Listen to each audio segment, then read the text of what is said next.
اب رمضان شریف بھی آ رہا ہے، اور آپ کو معلوم ہے ہم نے رمضان میں پڑھائی رکھی ہے، چھٹیاں نہیں رکھی۔ جب میں نے حسنین شروع کیا 1999 میں، تو اللہ نے میرے دل میں یہ بات ڈالی کہ رمضان تو علم کا مہینہ ہے، انا انزلناہ فی لیلۃ القدر، اور چاروں آسمانی کتابیں رمضان میں اور سارے صحیفے رمضان میں۔ پتہ نہیں اللہ کو کیا پسند تھا اس مہینے کا۔ حضرت ابراہیم علیہ السلام پر چھوٹی کتابیں اتریں یکم رمضان کو، حضرت موسیٰ علیہ السلام پر تورات اتری 2 رمضان کو، حضرت داؤد علیہ السلام پر زبور اتری 6 رمضان کو، حضرت عیسیٰ علیہ السلام پر انجیل اتری 12 یا 18 رمضان کو، اور اللہ کے نبی پر قرآن اترا فی لیلۃ القدر، لیلۃ القدر میں اترا۔ تو سارا آسمانی علم رمضان میں اترا۔ سارے مہینوں کے نام عربوں نے رکھے، محرم، صفر، ربیع الاول، ربیع الثانی، جمادی الاولیٰ، جمادی الثانی، رجب، شعبان، رمضان، شوال، ذوالقعدہ، ذوالحج۔ اس میں جو رمضان ہے یہ نام اللہ نے رکھا، باقی مہینوں کے نام تو رکھے عربوں نے۔ پھر ان کی زبان پہ اللہ لایا رمضان، چونکہ ابھی تو دنیا بھی نہیں بنی تھی اور اللہ نے قرآن کی تلاوت فرمائی تھی، تو اس قرآن میں تھا شہر رمضان الذی انزل فیہ القرآن۔ تو رمضان کا نام اللہ نے پہلے سے چن رکھا تھا، پھر ان سے رکھوا دیا۔ رمضان کہتے ہیں رمض یرمز، جل جانا، جل جانا۔ رمضان کو رمضان کیوں کہتے ہیں؟ کہ اس میں گناہ جل جاتے ہیں۔ مسلمان پہلا روزہ رکھتا ہے اور اس کے گناہ اللہ جلانا شروع کرتا ہے، اس کی بھوک پیاس کی آگ میں گناہوں کو ڈالتا ہے، جلاتا ہے۔ آخر 29 رمضان یا 30 رمضان آخری رات اللہ تعالیٰ اس کی پچھلے سال کے سارے گناہ معاف فرما دیتا ہے۔ تو اس کو اس سے تشبیہ دی گئی کہ جیسے جلنے سے چیز ختم ہو جاتی ہے، رمضان کے روزے کی بھوک اور پیاس کی تپش سے اللہ تعالیٰ پچھلے سال کے سارے گناہوں کو معاف فرما دیتا۔ تو مجھے خیال آیا اس وقت جب ابھی بالکل کزرع اخرج شطأہ تھا، ہمارے مدرسے کی مثال کزرع اخرج شطأہ، دعا کرو اللہ تعالیٰ فاستغلظ فاستوی علی سوقہ سے بنا دے۔ امید تو ہے کہ کچھ شکل اللہ نے بنا دی، اللہ اسے پوری دنیا میں پھیلا دے۔ میری تو تمنا ہے کہ ایک ایسی مثبت سوچ کے علماء کے اللہ میرے ذریعے سے تیار کروا دے جو امت کو جوڑنے والے ہوں، توڑنے والے نہ ہوں۔ تو اللہ تعالیٰ آپ کو مثبت بنائے۔ رمضان میں چونکہ سارا علم اترا تو مجھے خیال آیا کہ ہمیں رمضان میں چھٹی کرنا تو ایک ایسی عادت ہے، کوئی سنت تو ہے نہیں، تو مجھے رمضان میں پڑھائی کروانی چاہیے، چاہے تھوڑی ہوگی، روزے کی بھوک بھی ستائے گی اور رات کے جاگنے کی وجہ سے نیند بھی ستائے گی، لیکن اس میں ایک لفظ سینکڑوں لفظوں پہ بھاری ہوگا، غیر رمضان۔ تو میں کراچی گیا اور مفتی تقی صاحب دامت برکاتہم سے سب سے پہلے جا کے مشورہ کیا کہ حضرت میں چاہتا ہوں کہ رمضان میں چھٹی نہ ہو، پڑھائی ہو۔ اس وقت رمضان سردیوں میں تھا، تو وہ بڑے خوش ہوئے، کہنے لگے یہ تو بہت اچھی بات۔ وہ تو اتنے بڑے ہاتھی کے پاؤں میں سب کا پاؤں، اتنی بڑی ہستی نے، وہ صرف پاکستان کا سرمایہ نہیں پوری امت کا سرمایہ ہے۔ تو ان کی اس بولنے نے مجھے ہمت دے دی۔ تو پھر میں نے یہاں آ کر تو ہم نے رمضان میں سبق شروع، اس وقت ذرا میری ہمت تھی تو میں رات کو پڑھاتا بھی تھا، بیان بھی کرتا تھا۔ تو ہم نے رمضان میں شروع کی کہ یہ رحمتوں کا مہینہ، ہر چیز کی برکت کا مہینہ، ہر شے کی اللہ کی طرف سے فراوانی اس میں ہے، علم کی بھی، ہدایت کی بھی، رزق کی بھی۔ غریب سے غریب آدمی بھی سموسے بنا کے بیٹھا ہوتا ہے، پکوڑے بنا کے بیٹھا ہوتا ہے، اور دسترخوان پہ ایک کی بجائے 3 چیزیں پڑی ہوتی ہیں۔ چاہے رمضان کے بعد سب کے پیٹ خراب ہوں، ایک باری تو کھانے دی تباہی پھیر دیں، روزے کا مقصد ہی فوت ہو جاتا ہے۔ روزہ تو ہوتا ہے بھوک کے لیے، پر وہ اتنا کھاتے ہیں کہ سحری کا کھانا افطاری تک ہضم نہیں ہوتا، اور افطاری کا کھانا سحری تک ہضم نہیں ہوتا، پر ہے نا دونوں کا ہی کھاونا ہے۔ کہتا بھوک نہ لگے، بھوک نہ لگے۔ وہ بھوک لگنے کے لیے تو روزہ ہے کہ ایک تو یہ جسم کو صاف کرتا ہے، دوسرا غریبوں کی غربت کا احساس پیدا کرتا ہے کہ جو بھوک تو آج برداشت کرتا ہے، غریب روزانہ یہ بھوک برداشت کرتا ہے۔ تو اللہ کے غریبوں کا، غریب بندوں کو کی خدمت کر، ان تک اپنے مال پہنچا، اپنا اللہ نے دیا ہے تو ان کو بھی اس میں شریک کر، قبر میں لے جائے گا۔ تو اللہ تعالیٰ نے میرے دل میں یہ ڈالا تو ہم نے تعلیم رمضان میں شروع کی، کیونکہ قرآن رمضان میں اترا، انجیل رمضان میں اتری، زبور رمضان میں اتری، تورات رمضان میں اتری، تو پھر اللہ نے اس مہینے کا نام خود رکھا شہر رمضان، شہر رمضان۔ اس میں شب قدر رکھی، اس میں رات کی ایک نماز۔ اچھا، پہلی امتوں پہ روزہ فرض تھا افطاری سے افطاری، افطاری سے افطاری، بہت شدید تھا وہ، 24 گھنٹے کا روزہ۔ بس افطاری کے بعد آنکھ لگ جاتی تو روزہ اگلا شروع ہو جاتا تھا۔ تو ہم پر بھی پہلے ایسے ہی روزہ اترا، افطاری سے افطاری۔ تو ابن سرمہ رضی اللہ تعالی عنہ اونٹ چرانے والے تھے، وہ شام کو لوٹے تو بیوی سے پوچھا کوئی افطاری کا سامان ہے؟ انہوں نے کہا ہے تو نہیں، میں کہیں سے لے آتی ہوں۔ وہ گئیں افطاری کا کوئی سامان لینے، ان کو تھوڑی دیر ہو گئی اور ان کی آنکھ لگ گئی، تھکے ہوئے تھے، سورج ڈوب گیا۔ جب وہ آئیں تو ان کا ہائے سرمہ تو ہلاک ہو گیا۔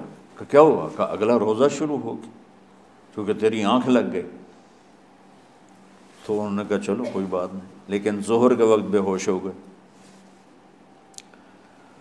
ایک روایت میں آتا ہے نماز پڑھنے آئے اور گر گئے، اور ایک میں آتا ہے گھر میں بے ہوش ہوئے۔ تو جو بھی صورتحال تھی اللہ کے نبی کو پتہ چلا۔ کیا ہوا سرمہ کو؟ کہا جی وہ افطاری کر نہیں سکے تو روزہ شروع ہو گیا تو بے ہوش ہو گئے۔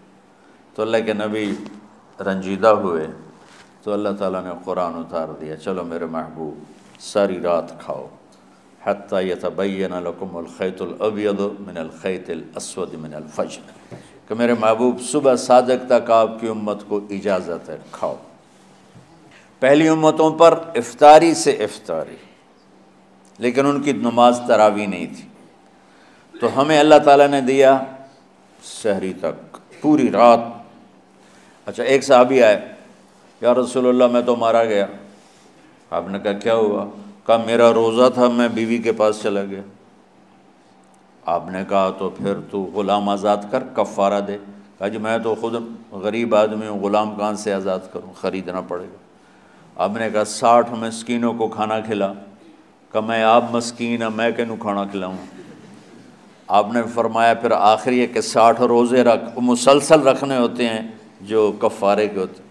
وہ کہنے لگا ایک روزے چاہے کم کیتا ہے، 60 روزے اج میں کی کروں گا؟ تو آپ نے فرمایا اچھا ٹھیک ہے بیٹھ جا، بیٹھ گئے۔ تھوڑی دیر ہوئی تو ایک انصاری صحابی کھجوروں کا ٹوکرا لے کر آیا، یا رسول اللہ یہ صدقے کی کھجوریں ہیں، تقسیم فرما دیں۔ تو آپ نے فرمایا بھائی وہ کدھر ہو؟ کہا جی بیٹھا ہوں۔ آپ نے کہا ادھر آ، یہ کھجوریں لے جا اور 60 گھروں میں تقسیم کر دے۔ سبحان اللہ، اللہ نے اس امت کو لاڈ لڈائے ہیں، یہ اللہ کی لاڈلی امت۔ عجیب واقعہ یہ، کہنے لگا یا رسول اللہ، اللہ کی قسم مدینے میں مجھ سے غریب کوئی نہیں، آپ ایسا کرو یہ میرا کفارہ مجھے ہی صدقہ کر دو۔ تو آپ اتنا ہنسے کہ یہ آخری دانت نظر آنے لگے۔ بہت کم ایسا ہوتا تھا، فَضَحِكَ حَتَّى بَدَتْ نَوَاجِذُهُ، ایسا ہنسنا آپ کبھی کبھی ہنستے تھے کہ آخری دانت پورا منہ کھل جائے، تو آپ اتنا ہنسے کہ آخری دانت تک نظر آنے لگے۔ تو آپ نے کہا اچھا جا لے جا تیرے واسطے، لیکن یہ صرف تیرے لیے اور کسی کے لیے نہیں ہے۔ تو جب ایسی خیانت ہوئی تو اللہ تعالیٰ نے دوسرا حکم بھی اتار دیا، باشروہن، کہ تمہارے لیے بیوی بھی حلال ہے، کھانا بھی حلال ہے جب تک صبح صادق نہیں ہو جاتی۔ لیکن اللہ نے ہمیں ایک نماز عطا فرما دی جس کو ہم آج صلاۃ التراویح کہتے ہیں۔ میرے نبی کے زمانے میں اسے قیام اللیل کہا جاتا تھا۔ تو اللہ نے ہمیں رات کی نماز عطا فرمائی، اور چونکہ یہ ایک مشقت ہے تو میرے نبی نے کہا یہ رات کی نماز کے ہر سجدے پر 1500 نیکی لکھی جاتی، 1500 نیکی لکھی جاتی، اور اللہ تعالیٰ ہر سجدے پر جنت میں ایک محل بناتا ہے جس کے 60,000 سونے چاندی کے دروازے ہوتے ہیں، اور ایک درخت اس کے لیے لگاتا ہے جس کے نیچے 100 سال گھوڑا دوڑ سکتا ہے۔ تو رمضان کا اہتمام آپ رجب سے شروع فرما دیتے تھے۔ میرے نبی نے 9 رمضان دیکھے، 9 رمضان اپنی زندگی میں، 9 رمضان۔ 10ویں رمضان سے پہلے آپ اللہ کے پاس تشریف لے گئے۔ آپ کی زندگی میں روزے فرض ہونے سے آپ کی وفات تک 9 رمضان گزرے، اور میں قربان جاؤں اپنے نبی پر، اپنی امت پہ کیسی شفقت تھی۔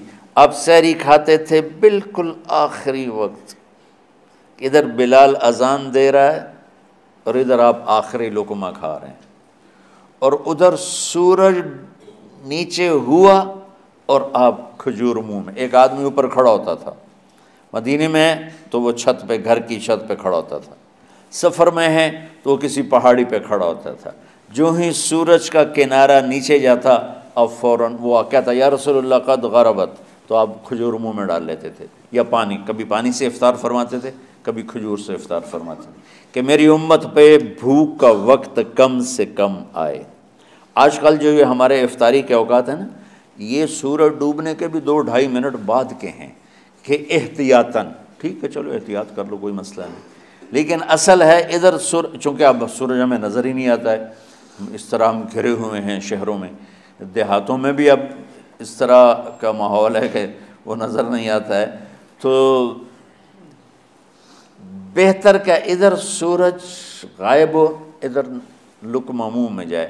لیکن یہ تب ہے جب آپ نظر آ رہا ہو۔ اب جب آپ یہاں بیٹھے ہو حسنین میں تو یہاں تو کوئی سورج نظر نہیں آئے گا، یہاں تو منار ہی نظر آئے گا، تو لہٰذا احتیاط ٹھیک۔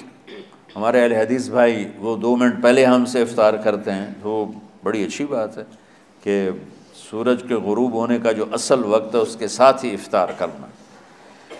اور سحری میں ایک واقعہ سناتا ہوں، آپ سحری کھا رہے تھے، بکرے کی سری پکی ہوئی تھی، تو مولا علی رضی اللہ تعالیٰ عنہ اور عرباض بن ساریہ رضی اللہ تعالیٰ عنہ آپ کے ساتھ کھانا کھا رہے تھے، تو حضرت بلال ہے، یا رسول اللہ وقت ختم ہو گیا ہے، میں اذان دینے جا رہا ہوں، آپ برائے مہربانی کھانا پینا بند کریں، اور یہ کہہ کر چلے گئے۔ چھت، ایک انصاری عورت تھی، اس کے گھر کی چھت پہ چڑھ کے اذان دیتے تھے، چڑھنے لگے تو پھر واپس آئے کہ دیکھوں اللہ کے نبی نے کھانا چھوڑ دیا یا نہیں، آگے دیکھا تو وہ کھا رہے تھے۔ انہوں نے کہا یا رسول اللہ واللہ لقد اصبحت، یا رسول اللہ اللہ کی قسم سحری کا وقت ختم ہو گیا، صبح ہو گئی۔ تو آپ نے ہاتھ پیچھے کر لیا، کہہ رہے تیرا بھلا ہو بلال، ابھی وقت باقی تھا، تیرے قسم کھانے پر اللہ نے اس کو پہلے نکال دیا کہ تیری قسم کہیں جھوٹی نہ پڑ جائے۔ تو حضرت علی نے فرمایا کہ اگر بلال قسم نہ کھاتے تو جب تک میرے نبی کھاتے رہتے صبح صادق نہیں ہونی تھی، تو بالکل آخری وقت میں آپ کھاتے تھے تاکہ کم سے کم وقت امت پہ بھوک کا آئے۔ تو اللہ تعالیٰ آپ کے علم میں برکت دے۔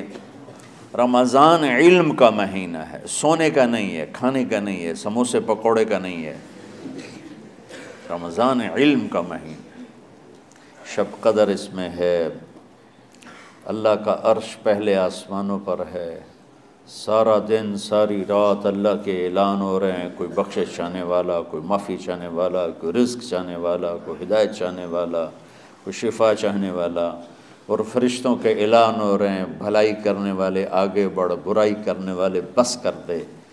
تو جو رحمت رمضان میں، میرے نبی نے فرمایا اگر میری امت کو پتہ چل جائے کہ رمضان کیا ہے تو یہ تمنا کریں گے کہ کاش سارا سال ہی رمضان ہوتا۔ تو بچوں، آپ خوش قسمت ہیں کہ آپ کا جو رمضان ہے وہ علم کی طلب میں ہے۔ اس میں اگر آپ سوئے بھی ہوگے نا تو آپ کو وہ اجر ملے گا جو نفلیں پڑھنے والوں کو بھی نہیں ملے گا۔ ایک شخص آیا کہ یا رسول اللہ، اب دیکھو آپ اللہ کے راستے میں ہو، آپ اللہ کے راستے میں ہو۔ ایک شخص آیا، یا رسول اللہ، کیا میں کچھ مال خرچ کر کے اللہ کے راستے میں جانے والے کا اجر لے سکتا ہوں؟ آپ نے فرمایا کتنے تیرے پاس؟ کہنے لگا جی 6000۔ اس دور میں 6000 بہت بڑی دولت تھی۔ تو آپ نے اسے فرمایا کہ تو 6000 تو کچھ کہہ رہا ہے اور میں یہ کہہ رہا ہوں تو سارے بھی خرچ کر دے تو جو اللہ کے راستے میں سویا ہوا ہے اس کی نیند کے اجر کو بھی نہیں پا سکتے۔ تو آپ سب اللہ کے راستے میں، آپ طلب علم میں ہو۔